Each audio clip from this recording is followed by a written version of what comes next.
नमस्कार दोस्तों। आज आपके लिए एक भक्तिमय कथा लेकर आए हैं आपके सामने। वृंदावन में एक साधु रहते थे जिन्हें लोग जज साहब कह के बुलाते थे। तो किसी ने संतों से पूछा कि इन्हें जज साहब क्यों कहते हैं। तो संतों ने बताया कि साधु तो ये अब हो गए, पहले ये जज से कहीं पे जज थे ये। तो इसकी कहानी ये है कि दक्षिण भारत के एक छोटे से गांव में एक आदमी रहता था जिसका नाम था भोला। जैसा नाम वैसा ही उसका स्वभाव, बहुत ही सरल भोला सा आदमी था हमारा भोला। भोला केवट था, नाम था उसका भोला। उसके दो बेटे और एक बिटिया थी। भोले का स्वभाव था वो रघुनाथ जी से बहुत प्रेम करता था। जो भी बात होती वो कह देता कि मुझे नहीं पता, रघुनाथ जी जाने।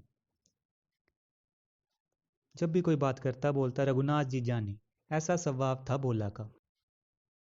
तो एक दिन उनके बेटों ने कहा कि पिताश्री, गांव के एक धनी सेठ से कुछ पैसे उधार ले लें ताकि हम लड़की की शादी कर सकें, बाद में हम उसे लौटा देंगे। तो बोला गांव के सेठ आदमी के पास गया और उसने जो सामान्य ब्याज दर होता है उस पे उससे पैसे उधार ले लिए और लड़की का ब्याह कर दिया, उसकी शादी कर दी। उसके बाद बोला गांव में रघुनाथ जी के मंदिर में जाकर रहने लगा।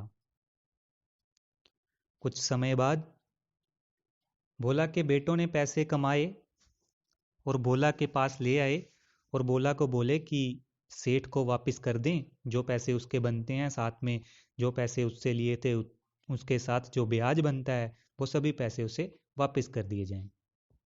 तो भोला वो पैसे लेकर सेठ के पास चला गया।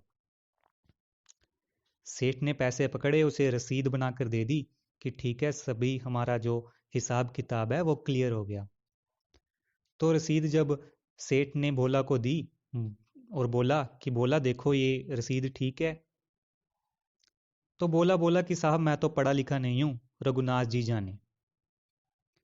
ऐसा सुनकर सेठ के मन में बेईमानी आ गई। सेठ ने सोचा कि क्यों ना भोला से दोबारा पैसे ऐंठे जाएं। तो सेठ ने भोला को बोला कि तुम बाहर से पानी लेके आओ। भोला पानी लेने चला गया और अंदर सेठ ने उस रसीद को कहीं पे छुपा दिया। अगर वो उसको फाड़ देता तो शक होता, तो उसने उसको छुपा दिया कहीं पे, अलमीरा में, अलमारी में एक जगह पे रख दिया उस रसीद को। तो सेठ ने एक वैसे ही कागज पे ऐसे ही कुछ लिख के भोला को दे दिया। भोला ने वो रसीद पकड़ी, वो कागज लिया और जाकर रघुनाथ जी के चरणों में रख दिया। तो बाद में सेठ ने भोला पर केस कर दिया कि इसने मुझे पैसे वापस नहीं दिए।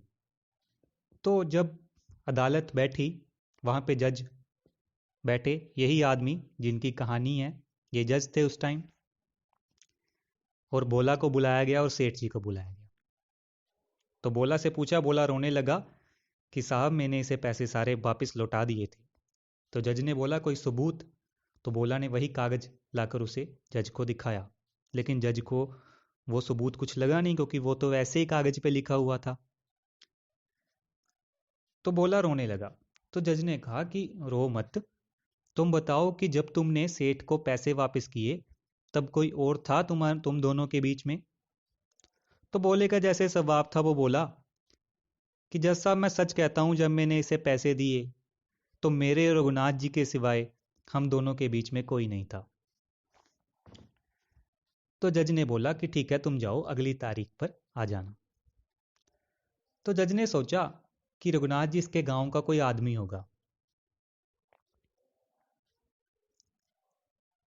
तो जज ने अपने खर्चे पर रघुनाथ के नाम का एक सम्मन चपड़ासी के हाथ भेज दिया और कहा कि जाकर गांव में दे आओ। चपड़ासी गांव में ढूंढने लगा, लेकिन रघुनाथ नाम का कोई शख्स उसे नहीं मिला। फिर थक हार कर किसी ने बोला कि रघुनाथ जी का मंदिर है। तो चपड़ासी बोला वही बताओ। तो वहां पर गया तो पुजारी जी बाहर आए। तो पुजारी जी ने देखा कि रघुनाथ जी के नाम का सम्मान है। तो पुजारी जी समझ गए और मुस्कुराए और बोले कि जब भगवान ने बुला ही लिया तो मैं क्यों वापस करूं।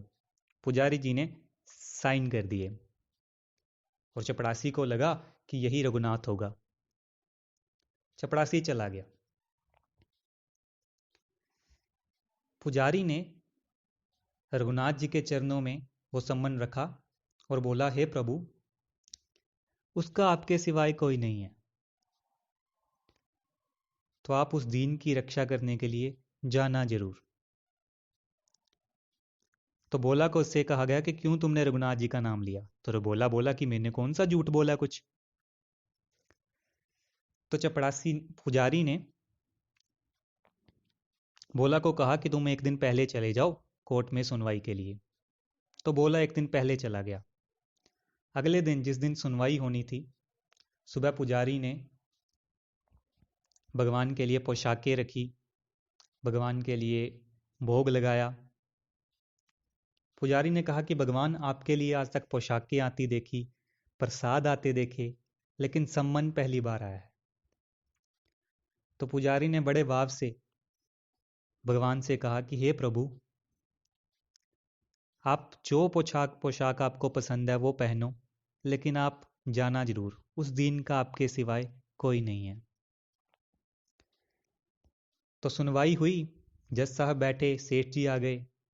तो जज साहब ने रघुनाथ से पूछा, भोला से पूछा कि तुम्हारे गवाह रघुनाथ जी कहाँ पे हैं। तो भोला ने कहा कि जज साहब यहीं कहीं होंगे, वो तो सब जगह पे हैं। तो जज साहब ने वहां से कहा कि उन्हें बुलाया जाए। तो आवाज लगी, रघुनाथ जी हाजिर हो, रघुनाथ जी हाजिर हो, रघुनाथ जी हाजिर हो। तो तभी एक बूढ़ा सा आदमी झुकी हुई कमर, लाठी लिए अंदर हाजिर हुआ।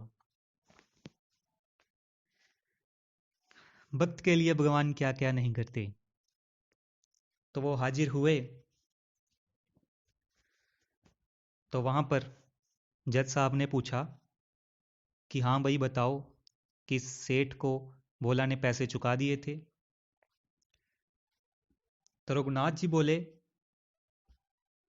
कि हाँ जज साहब, भोला ने पैसे चुका दिए थे और सेठ ने रसीद भी बनाई थी, और इसके कमरे में सामने वाली 3 अलमारियों में से बीच वाली अलमारी में, वहां पर इतने नंबर इसकी रसीद पड़ी है।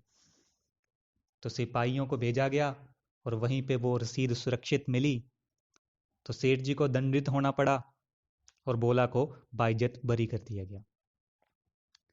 केस खत्म हुआ, लेकिन जज साहब को उस दिन नींद नहीं आई। जज साहब ने बोला कि बहुत सारे गवाह देखे, बहुत सारे केसेस सुने, लेकिन आज तक ऐसा गवाह नहीं मिला।